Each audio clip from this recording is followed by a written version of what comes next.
High করো একটু সবাই। তো কি হবে এখন আমাদের? Fruit salad. স্যালাড। আচ্ছা, তো সেটা রেডি করছে আমাদের অন্তরা।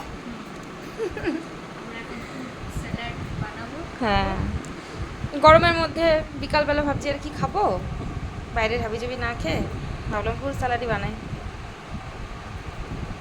তোমরাও একদিন বানিয়ে ট্রাই করতে পারো, ভালো লাগবে। রেসিপিটা তোমার সঙ্গে শেয়ার করবো।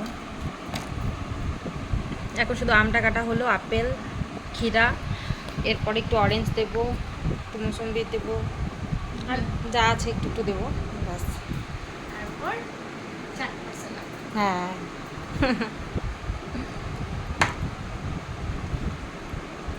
ঠিক আছে, বাই করে দাও।